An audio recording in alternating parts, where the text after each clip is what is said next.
The present location of Ilguva was first mentioned in 1583, but at that time it was called Panykiai. In the middle of the 18th century, the manor and several neighboring folwarks were bought by the pastor of Veliuona, Viktorinas Grincevičius-Ilgauskas. In 1765, the first wooden church was built there thanks to him. After his death, the manor went to his family, and the first church burned down as lightning struck it in 1813.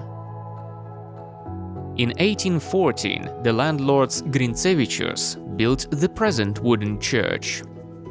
In 1907 to 1909, a branch of Žiburi society with a library.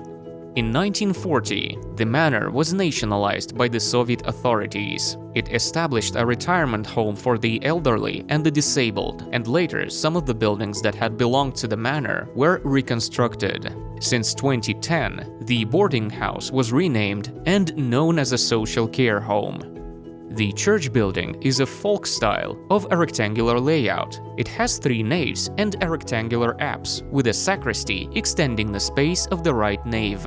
The facades of the church are boarded with vertical thin planks, and the building perimeter above the pedestal is boarded with wooden planking. The windows are rectangular with profiled edging, windowsills, and dripstones. The south facade has a cross with the crucifix sculpture. Ornamental, rotund-shaped turrets with rounded and sheet steel covered helms, topped with metal ornamental crosses, are located in the center of the roof, above the main facade and sacristy. The main entrance door is wooden, 2-leaf, made of 2 layers, and boarded on the outside in diamond pattern.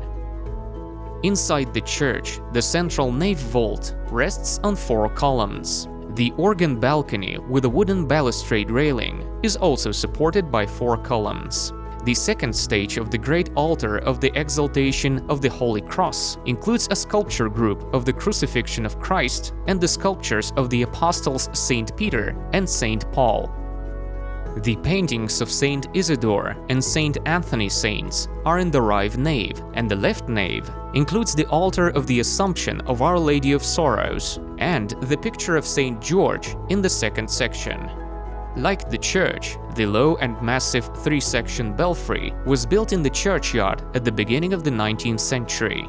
The folk architecture building is of a rectangular base. Its sections are tapering upwards and topped with small roofs covered with sheet steel. Its top is adorned with a 4-sided sheet steel roof with a spike and a cross. Rectangular sound holes are located in the upper section.